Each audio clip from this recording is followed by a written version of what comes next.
She said it like she was daring me to cry. 11:03 p.m.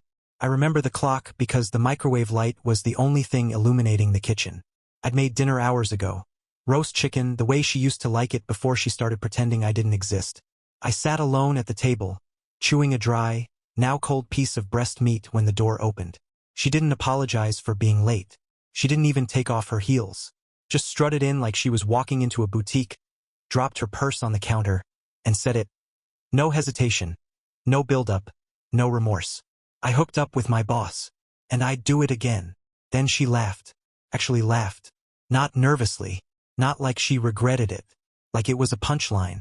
Like I was the punchline. She poured herself a glass of wine. My wine, by the way, and turned on the TV. Some crime drama flickered on the screen, echoing in the background as I looked at her. Then back at my plate. And I swear to you, the hardest thing I've ever done in my life wasn't raising 2 kids or pulling double shifts to pay the mortgage. It was not reacting. Not even blinking. Just finishing my bite. Okay, I said, calm, flat. I think that threw her more than screaming ever could have. She froze for half a second, then shrugged and sat on the couch, swirling her glass like she was on some late-night talk show. She wanted a fight. She craved it. Wanted me to yell, to break something, to give her a reason to play the victim. I gave her nothing. If the story's already hitting something raw, take a second and hit subscribe. Over 97% of people listen without subscribing, but it really helps the team bring these stories to life. Anyway, back to her little performance. She didn't know I'd already suspected something. Weeks ago, I started noticing small things, her perfume changing, the sudden need for evening strategy meetings, even though she worked in PR, the broken dinner plans, the new silk blouse with the store tag still half sewn in. Hell, even the way she stopped bringing her work laptop home was a clue. She wanted freedom but didn't want consequences. What she got instead was something she hadn't prepared for. Indifference. That night, I put my plate in the sink, wiped my mouth and walked upstairs. I heard her behind me scoffing. Wow, nothing? No tantrum? You're more boring than I thought. No reply. She didn't understand what kind of storm she'd just triggered. See, a man who explodes gives you something to push against. But a man who goes quiet, that man is already planning. Already leaving mentally, emotionally, and soon legally. Upstairs, I sat at my desk and opened the envelope I hadn't looked at in 6 years. Our marriage trust paperwork. Clause 9.2. I'd written it myself. Had it notarized, signed, sealed, and filed away while she was vacationing with her girls in Palm Springs. I knew back then. I felt it. I just didn't have the proof. Now I did. From her own mouth. I hooked up with my boss. And I'd do it again. Perfectly documented. Perfectly admissible. She thought I was going to crumble. Thought I was one of those sweet old fools too scared to live alone. She didn't know I'd already moved most of my money into a separate trust 2 months ago. She didn't know my lawyer's office was on speed dial. She didn't know I'd been documenting every bank transaction for a year. She didn't know that the man across the table, silent, polite, and eating dry chicken, was about to make her entire life unravel like cheap thread. And the best part? She still doesn't know. Not yet. But she will. She woke up in a queen-sized bed and realized she was no longer a queen. No warm mug beside her. No gentle kiss to the forehead. No bacon on the stove, jazz in the background, slippers by the radiator. Just cold air and silence thick enough to chew. For the first time in nearly 2 decades, Sunday morning came with nothing.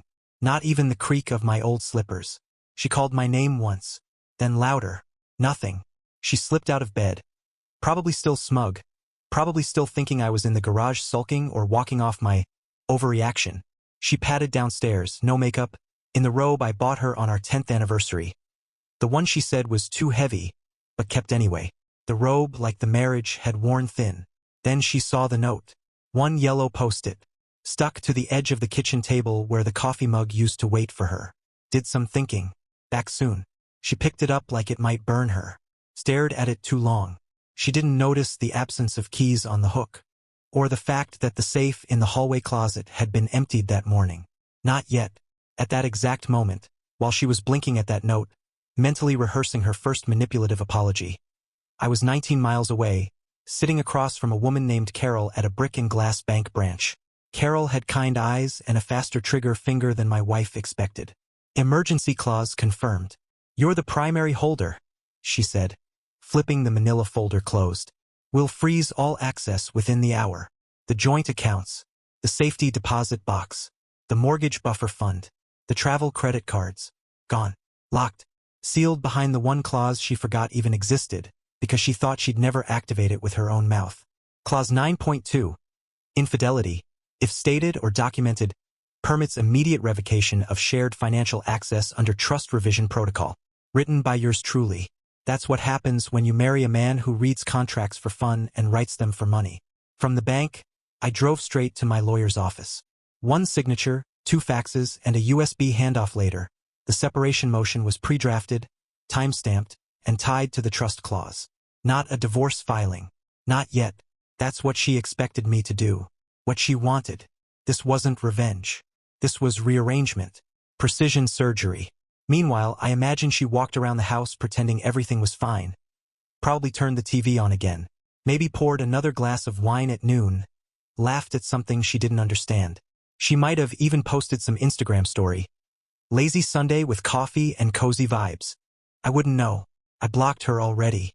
She hadn't realized it yet. But the life she woke up into was not the one she fell asleep in. Because that night, the moment she mocked everything we had with a line about her boss, I didn't just lose respect for her. I lost interest in explaining myself. And now, her Sunday morning was coffeeless. Her Monday, that would come with a crash. By noon, she was already rewriting the narrative. She sat on the patio in that ridiculous oversized hoodie she only wore for Instagram photos, drinking the last of the oat milk and pretending the silence in the house was just part of some cooling-off period. She always loved the phrase cooling off, like it was a spa treatment and not a direct result of her detonating a 17-year marriage over a glass of Cabernet and an ego trip. She thought I was licking my wounds somewhere, probably picturing me pacing around a hotel room, dramatic size, Googling how to save your marriage after infidelity. She didn't realize I was doing something much more effective, disappearing from her map. By that point, my name was gone from our Hulu, Netflix, Amazon Prime, and Spotify family plans. The Wi-Fi was still in my name. I changed the password to something petty, enjoy your boss, just because I knew one of her devices would prompt her eventually. I unlinked her AirPods from the car, deactivated the Apple family sharing, transferred the Tesla app to a new account. She wouldn't feel it all at once, but over the next 48 hours, she'd notice everything shrinking. Quietly, neatly, she texted once, around 1:17 p.m. Are you serious? No question mark. Just a flat, accusatory sentence, like I had been the one to say something insane at dinner. I left it on read. 10 minutes later, you're being dramatic. Dramatic. That word. I sat in my rented office, sipping the coffee she didn't get, staring at that text like it was a mosquito on a white wall. Annoying. Small. Easy to ignore. By 2 p.m., she did what she always does when she feels the center of attention slipping. Performed. She posted a selfie. Full face. Lashes done. Smug smile. Hair tied in a messy bun like she was carefree and thriving. Caption. Some men just can't handle the truth. A little laugh behind her words. Digital condescension.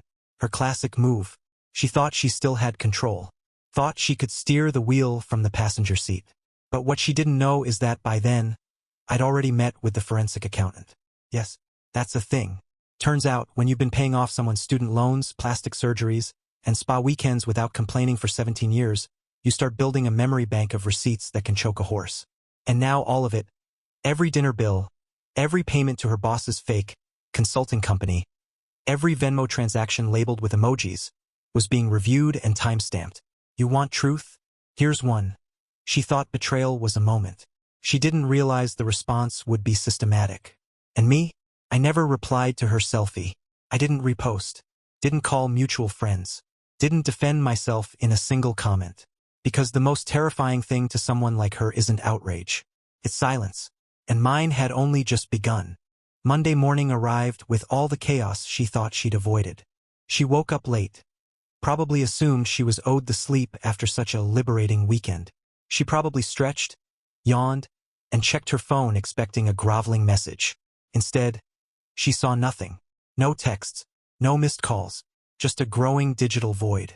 She got dressed anyway. Business casual. Maybe a little extra perfume in case her boss was in the mood for another strategic power trip. She drove to her usual overpriced coffee shop, ordered her double-shot oat milk latte with cinnamon, and when the cashier said, "That'll be $6.80, she smiled and tapped her card like she always did. Declined. The barista tried not to make a face. She tried another card, one tied to our joint account. Declined. Now she was annoyed. A line was forming behind her. That was the first crack. Having to step aside and fumble through her phone while others watched. She tried Apple Pay. Failed again. I imagine her walking out, red in the face, coffeeless, ego bruised. Still thinking it was a glitch. Still thinking she could text me and I'd fix it. She got to her car and saw 3 little words flash on the dashboard. Autopay failed. The monthly car payment bounced. That's when the alarm bells started ringing in her head. Faint but real. By the time she got to the office, the HR system had automatically flagged her benefits profile for incomplete payment. Health, dental, vision suddenly pending. She stormed into the nearest bathroom, yanked out her phone, and called me 3 times. Missed. Then a 4th call, this time to the bank. She had enough nerve to act like it was their error. But the woman on the line wasn't new. She'd dealt with separation clauses before. She kept her tone professional. "I'm sorry, ma'am, but per the trust structure, the primary holder has exercised full separation rights. Access has been restricted under Clause 9.2b. Silence. Then, what does that even mean? But she knew. Oh, she knew. That clause wasn't just a legal technicality. It was the steel door slamming shut. The exact one I'd written into the trust years ago. Should either party engage in conduct that threatens the integrity of marital or financial bonds, full control could be immediately reassigned. The bank knew. The trust firm knew. The accounts knew. And now? So did she. She texted me again. This time the tone had changed. Her, "What is this?" Her, "5 minutes later you froze everything?" Her, 11 minutes later, "Is this really how you're going to act?" Still, I said nothing. No explanations. No threats. Just an absence. Because when you build a system for 17 years piece by piece, you learn where the pressure points are, where the fuses sit, where to tap and make the whole thing flicker. And for the first time in her life, she realized something terrifying. She wasn't the architect of our life. She was a tenant, and her lease was quietly, efficiently, being terminated. By Wednesday, reality started peeling away like old wallpaper. After the banking debacle, after the unread texts and frozen cards, she did what manipulators always do when cornered. She pivoted to her next pawn. Her boss. The one she'd so proudly slept with. The man she thought would catch her if things got messy at home. Except now that the mess was public, he wasn't so eager to play hero. She stormed into his office like she owned the place, expecting him to wrap his arms around her, whisper sweet nothings, reassure her that she'd made the right choice. Instead, he barely looked up from his laptop. "Close the door," he said. Flat. Corporate. She did. Nervously. And that's when it started, the distancing. The polite retreat. He wasn't cruel, just strategic. Because what she hadn't realized in all her impulsive arrogance was this. Men like him don't risk careers for long-term scandal. A tryst is thrilling until HR gets wind of it. Until anonymous complaints land on someone's desk. Until someone, probably someone I paid, leaves an envelope in legal with time-stamped photos, emails, and just enough context to spark panic. "I think we should keep things professional," he told her that day. Her jaw probably locked in disbelief. She tried the charm. Batting eyes, brushing his arm, the same tricks she once used on me. He pulled away. "There's been chatter," he added. "HR's recommending a departmental shift. Temporary. Just to quiet things down." She went pale. The promotion she'd gloated about? Quietly rescinded. The big presentation she was supposed to lead next quarter? Handed to someone else. The team she thought she commanded? Suddenly looped out of her calendar invites. She wasn't fired, no. People like him don't leave fingerprints. But she was effectively sidelined. Moved to a corner desk near the copy machine. The kind of office exile that comes with passive-aggressive smiles and sudden exclusions from group lunches. And she knew exactly why. Because men like him don't bet on sinking ships. They sleep with them, sure. But they don't stand next to them when the water starts rising. She tried to call me again that night. Twice. Left a voicemail that started as fake calm and spiraled into desperation. "I think we need to talk. I think we both made mistakes. Look, can we please talk?" I deleted it without listening past the 4th second. I didn't need to hear her crawl. I could already see it in motion. Her leverage, her lover, her lifestyle, all fraying, all fading, all while I moved forward. Not with rage, not with vengeance, with focus. You see, this wasn't about making her feel pain. It was about making her feel replaced by absence, by silence, by progress. About showing her what happens when the one man who held the foundation steady decides to let go of the beam. And now the whole damn structure was groaning. And no one, not even her boss, wanted to be standing under it. She didn't even lock the front door behind her when she walked in that night. Her heels clicked across the hardwood like nothing had changed. Like this was still her house, her routine, her throne. Except the air felt colder now, and there was no music playing, just the quiet hum of the fridge. And on it, dead center under a magnet from a trip we took to Bar Harbor 15 years ago, was a plain white envelope with her name handwritten across the front.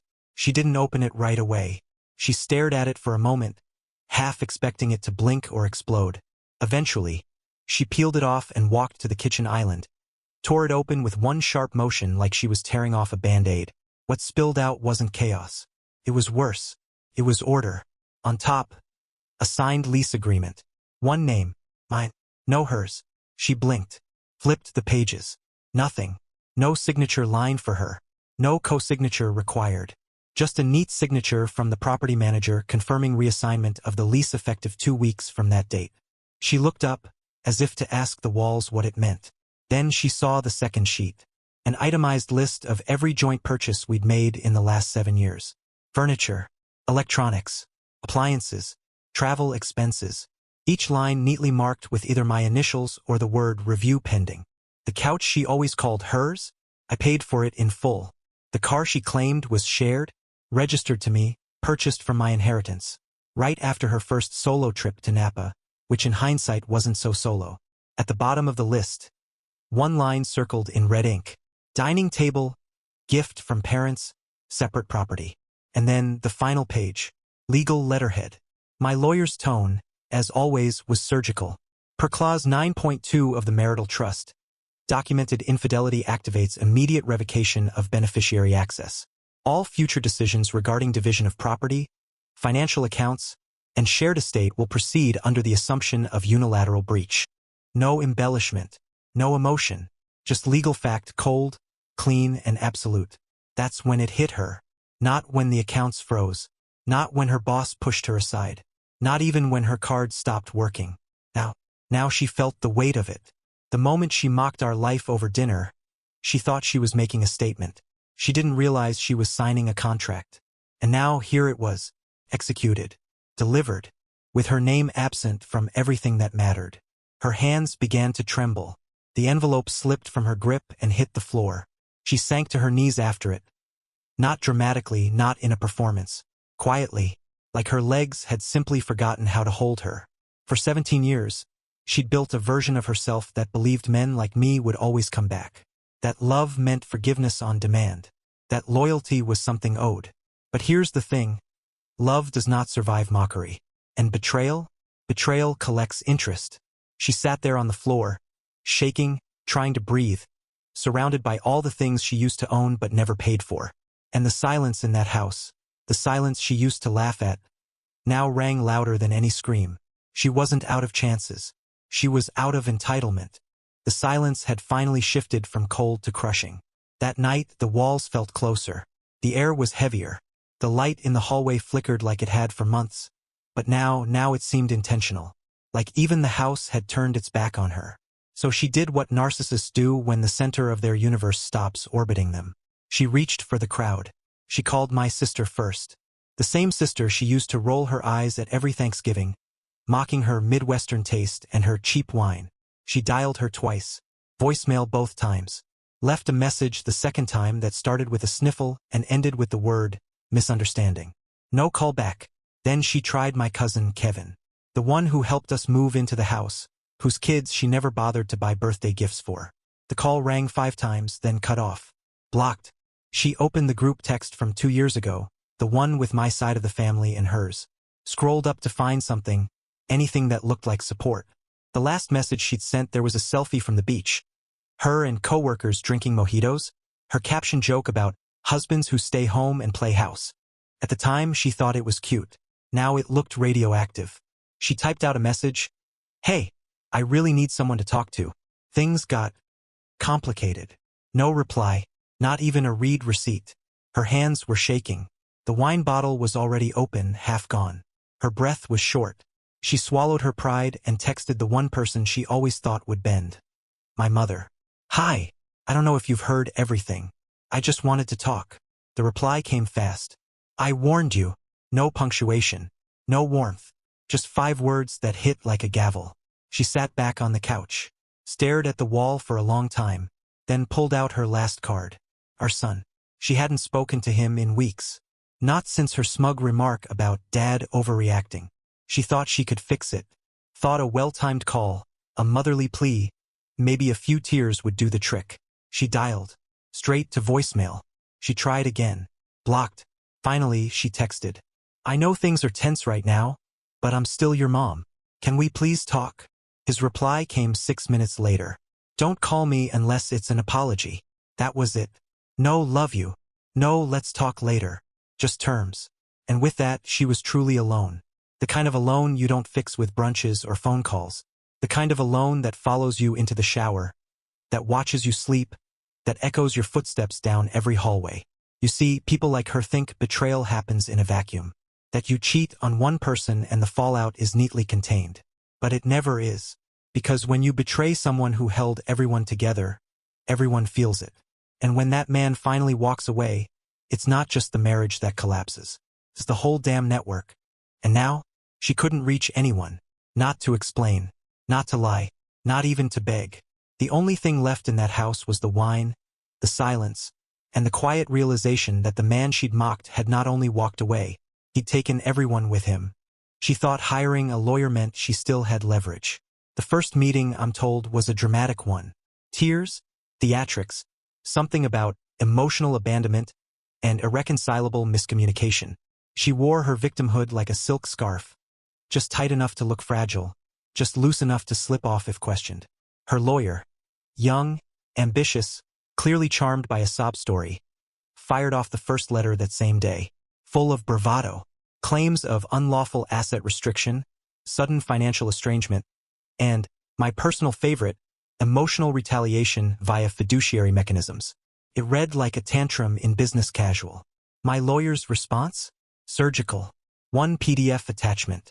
52 pages. It began with a clean, chronological ledger, every financial contribution I'd made since the day we were married. Car payments I covered in her name. Medical bills I paid off without ever asking for reimbursement. Her father's physical therapy quietly settled. Her MBA tuition, which she never finished, but still insisted was our dream. Vacations I funded. Business class flights she took alone. Designer handbags she insisted were company reimbursements that somehow never made it onto any report. And beneath each item, the source of funds, all traceable to me, line after line, row after row.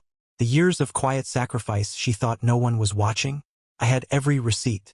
Then came the surveillance photos. They weren't grainy. They weren't ambiguous. They were time-stamped and clear.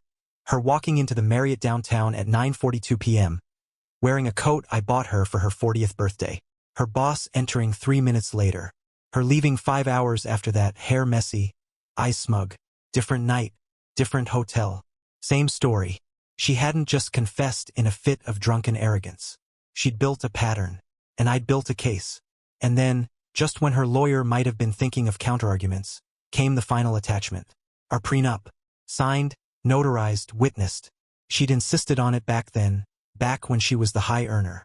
Back when I was still getting my business off the ground. She wanted security. She wanted protection. I gave it to her, but I added one line. One she skimmed. One I drafted myself. Tucked into a clause labeled, marital fidelity and contingency. In the event of documented infidelity by either party, the violating party shall forfeit claim to any joint marital estate acquired during the duration of the union. That clause was airtight.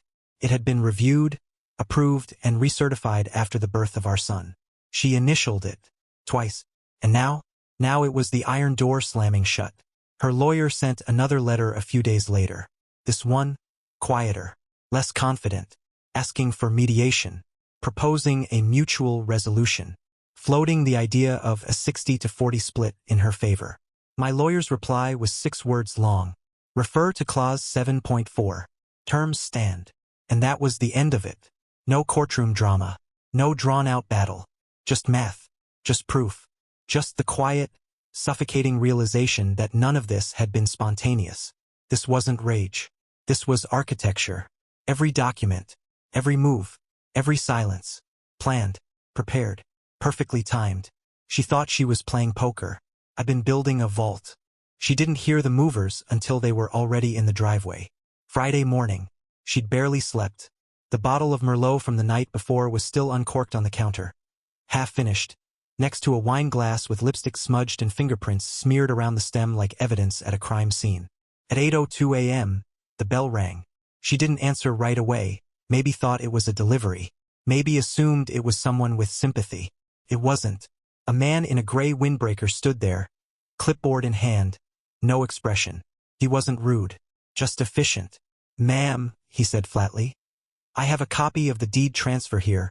As of 7 a.m., legal title of the property has been reassigned under trust authority. You'll find everything filed with the county recorder." She blinked. "I what? That's not possible. This is my house." He pointed to the document. Per Clause 11 of the Spousal Trust, breach of fiduciary and personal terms activates property reassignment. You have 14 calendar days to vacate. No emotion, just math. She tried calling her lawyer.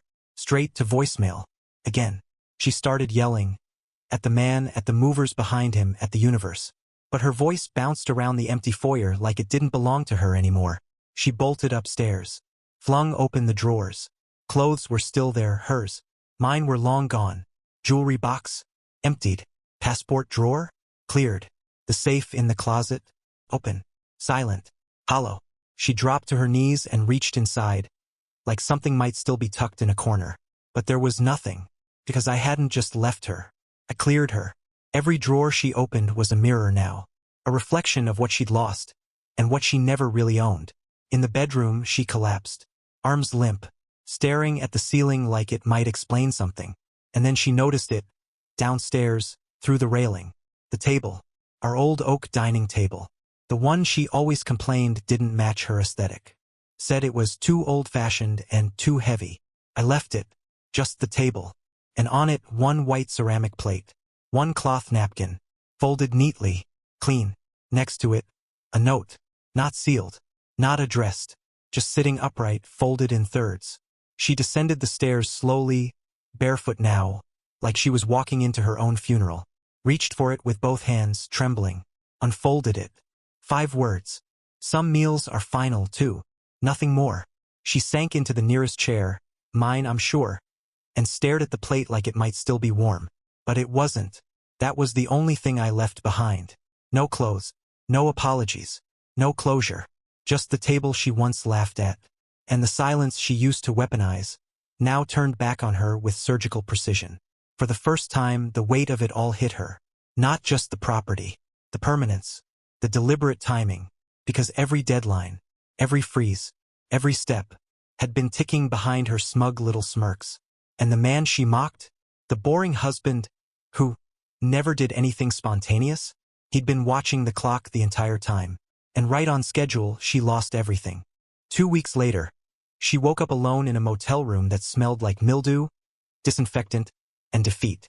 The blinds were cracked. The air conditioner groaned. There was no robe here, no cinnamon candles, no lazy Sunday vibes. Just a stained ceiling tile and the staleness of someone who thought she was immune to consequences. She'd been staying at the Red Fern Motor Lodge, $62 a night, continental breakfast included, though all she'd managed to eat in days was saltine crackers and vending machine trail mix. The same woman who once demanded a resort in Turks and Caicos for our anniversary was now brushing her teeth from a cup next to the ice bucket. That morning, her phone buzzed. One message. From me. No subject line. No emojis. No follow-up text. Just a single image. She tapped it and froze. It was the plate. The plate. The one from the night she strutted in at 11 p.m. Smirked and told me she hooked up with her boss and would do it again. The plate that sat untouched while I finished dinner in silence. But now it was mounted in a black wooden frame. matched with the same cloth napkin I'd folded neatly on the table, lit by soft gallery lighting. Hung on a gray wall, photographed cleanly. Beneath the plate, a bronze plaque. Etched into it, "The Last Supper," served with silence. She dropped the phone, screamed, a sound that didn't echo, just hung there, flat and pathetic. Then sobbed.